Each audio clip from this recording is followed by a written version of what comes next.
Olá, aqui é a Isa Minatel, mais um Chá Comigo que eu leio pra você. A gente tá fazendo a leitura do Que Sobra, do Príncipe Harry, chazinho e vamos que vamos. Tá na correria? Então tá bom, deixa que eu leio e você vai ouvindo aí, não precisa nem parar. Pode ser malhando, dirigindo, arrumando alguma coisa, amamentando, trabalhando, enfim, bora lá. Nós estamos, gente, no vídeo 13 da playlist, parte 1 do livro, capítulo 28. Bora lá!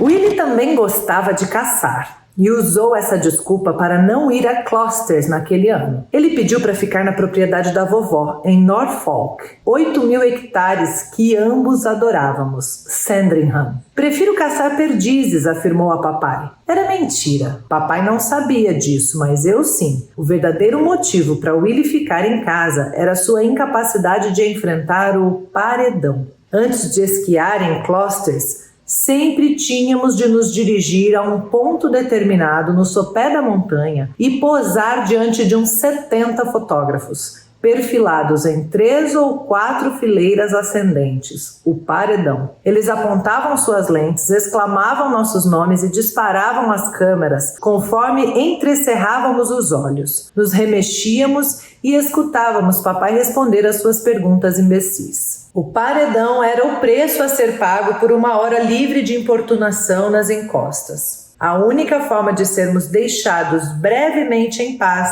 era ficar diante do paredão. Papai não gostava do paredão. Sua aversão era famosa, mas o Willie e eu detestávamos aquilo. Assim, o Willie ficou em casa, descontando nas perdizes. Eu teria permanecido com ele se pudesse, mas não tinha idade para me impor dessa forma. Na ausência de Willie, papai e eu tivemos de enfrentar o paredão sozinhos, o que tornava a experiência bem mais desagradável. Permaneci grudado nele enquanto as câmeras zumbiam e clicavam. Lembranças das Spice Girls. Lembranças de mamãe, que também detestava Closters. É por isso que está escondida, pensei. Gente, ele continua falando que a mamãe está escondida. Você reparou nessa parte, né? Exatamente por causa disso, dessa merda, havia outras razões além do paredão para a mamãe odiar Closters. Quando eu estava com 3 anos, papai e um amigo sofreram um terrível acidente nas encostas. Foram surpreendidos por uma enorme avalanche. Papai escapou por pouco, mas seu amigo não. Soterrado sob aquele paredão,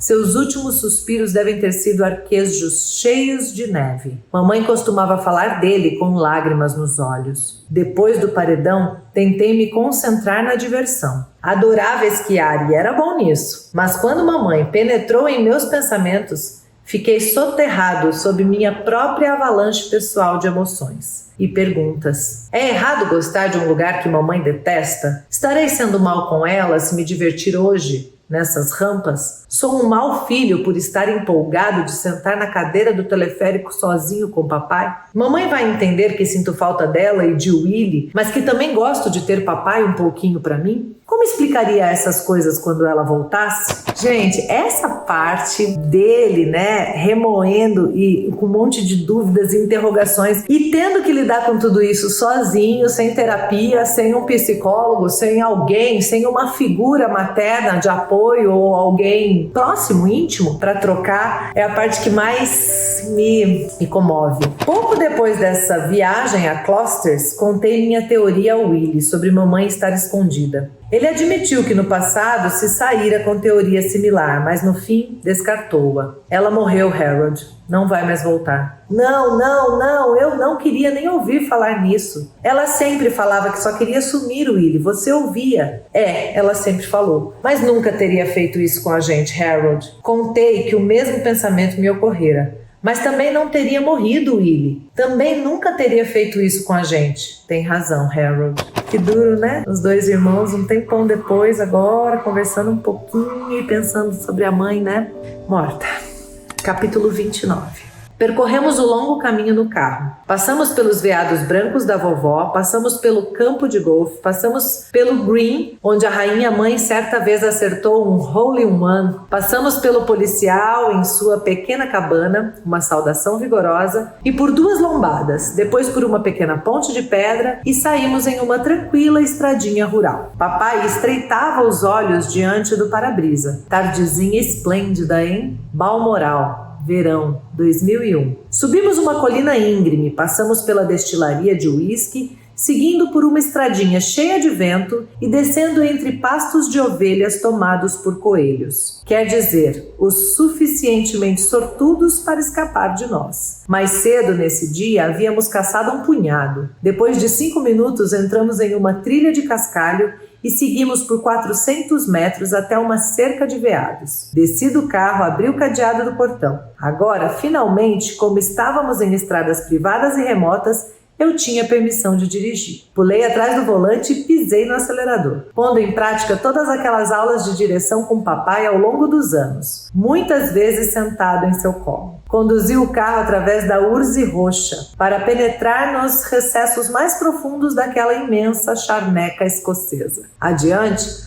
como um velho amigo, assomava o Loch Nagar, salpicado de neve. Chegamos à última ponte de madeira, os pneus produzindo aquela reconfortante canção de ninar que eu sempre associava à Escócia. Tudum, tudum, tudum. Pouco abaixo de nós, um regato se agitava com a recente chuva pesada. O ar estava carregado de mosquitos. Através das árvores, à derradeira luz do dia, podíamos enxergar indistintamente enormes veados nos espiando. Agora chegávamos a uma grande clareira, um antigo chalé de pedra à direita, o riacho gelado correndo pela mata em direção ao rio à nossa esquerda. E lá estava ela, Inchnabobar. Entramos correndo no alojamento, o calor da cozinha, a velha lareira. Debrucei-me sobre o surrado acolchoado vermelho da grade de proteção e inalei o aroma da imensa pirâmide de lenha empilhada ao lado. Se existe cheiro mais inebriante ou convidativo do que o da bétula prateada, não sei o que pode ser. Vovô, que saíra meia hora antes de nós, já cuidava de sua grelha nos fundos do alojamento. De pé, em meio a uma espessa nuvem de fumaça, lágrimas escorrendo dos olhos. Usava uma boina que tirava de vez em quando para enxugar a testa ou matar uma mosca. Quando os filés de veado começaram a chiar, ele os virou com um grande pegador de carne e acrescentou uma fieira de linguiças Cumberland. Normalmente eu o atormentaria para que entrasse na cabana e preparasse uma panela da sua especialidade, espaguete à bolonhesa. Nessa noite, por alguma razão, não fiz isso. Quanto à vovó, sua especialidade era o molho da salada. Ela preparava uma grande porção que servia numa bandeja. Depois, acendia as velas na comprida mesa e sentávamos todos nas cadeiras de madeira com assentos de palha que rangiam. Muitas vezes, nesses jantares, havia algum convidado, alguma personalidade famosa ou eminente. Era comum eu conversar sobre a temperatura da carne ou da noite com um bispo ou primeiro-ministro. Mas nesse dia era só a família. Minha bisavó chegou. Levantei imediatamente e ofereci-lhe minha mão. Eu sempre lhe oferecia minha mão. Papai martelara isso em mim. Mas nessa noite percebi que Gangan precisava de uma ajuda extra. Ela acabara de comemorar seu 101º aniversário e parecia frágil, mas continuava garbosa. Lembro que se vestia de azul, toda de azul, cardigã azul, saia xadrez azul, chapéu azul. O azul era sua cor favorita. Pediu um martini. Momentos depois, alguém lhe ofereceu um copo gelado cheio de gin. Observei-a dar um gole, evitando destramente o limão que flutuava no alto. E num impulso, decidi acompanhá-la. Eu nunca bebera nada na frente da minha família. Então seria um acontecimento, algo como um ato de rebeldia. Vã rebeldia, conforme se viu. Ninguém ligou, ninguém notou, exceto Gangan. Ela se impertigou por um momento ao me ver bancar o adulto. Sentei a seu lado. Nossa conversa começou como um bate-papo animado. Depois evoluiu gradualmente para uma coisa mais profunda. Uma conexão. Gangan falava comigo de verdade nessa noite. Escutava de verdade. Mal pude crer. Perguntei-me por quê. Seria o gin tônica? Seriam os 10 centímetros que eu crescera desde o último verão? Com 1,82, era agora um dos membros mais altos da minha família. Combinado ao encolhimento de Gangan, eu virei um gigante perto dela. Quem dera eu conseguisse recordar exatamente sobre o que conversamos. Quem dera tivesse perguntado mais coisas e anotado suas respostas. Ela fora a rainha durante a guerra, Havia morado no palácio de Buckingham quando as bombas de Hitler choveram no céu. 9 caíram no palácio. Jantara com Churchill. Churchill em tempos de guerra. Em sua época fora dotada de uma eloquência churchilliana, toda própria.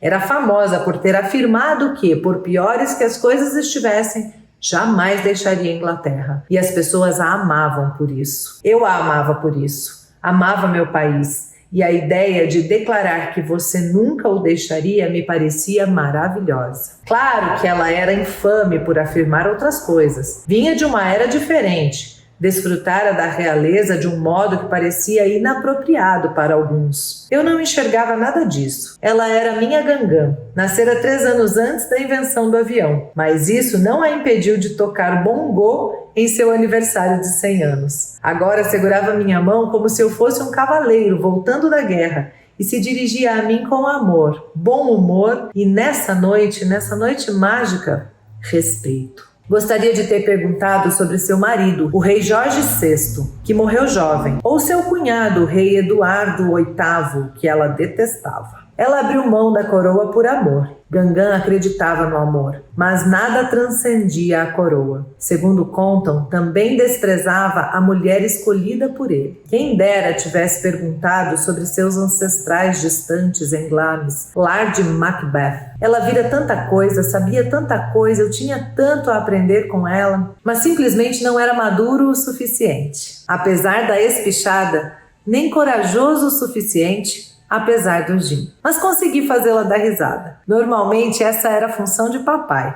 Ele levava jeito para pôr um sorriso no rosto de Gangan. Ele a amava tanto quanto qualquer outra pessoa no mundo, talvez mais. Lembro-me de vê-lo olhar de relance diversas vezes, parecendo feliz por eu arrancar umas boas risadas de sua pessoa favorita. A certa altura, comentei com Gangan sobre Ali G, o personagem criado por Sacha Baron Cohen. Ensinei-a a dizer "bu e a cachá", mostrando como gesticular com os dedos, da maneira que Sacha fazia. Ela não entendeu nada, não tinha ideia do que eu estava falando, mas achou a maior graça em tentar reproduzir os gestos e dizer a palavra. Cada vez que a repetia, "bu e a cachá", dava um gritinho, levando todos a sorrir. Fiquei deliciado, emocionado, me fez sentir que eu era parte das coisas. Aquela era minha família e eu, ao menos por uma noite, tinha um papel só meu. E esse papel, pelo menos dessa vez, não era o de rebelde.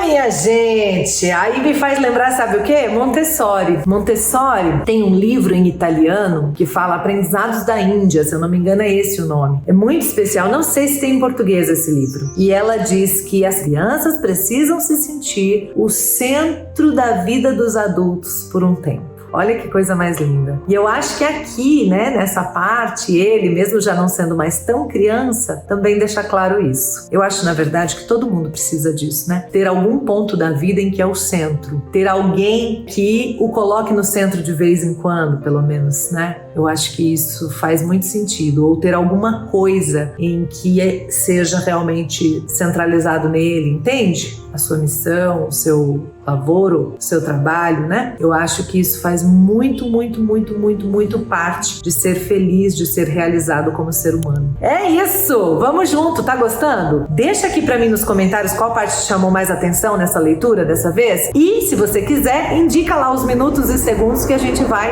lendo e podendo comentar especificamente sobre a parte que você gostou. Se você tá gostando dessa leitura aqui, indica pras amigas, pros amigos, manda o link da playlist toda pra pessoa poder ouvir ou assistir desde o começo. Vamos junto! E claro, né? Inscreva-se no canal e ativa o sininho aí pra você não perder nenhuma parte dessa leitura incrível. Ó, gratidão sem limites, um beijo grande e até o próximo Chá Comigo, que eu leio pra você.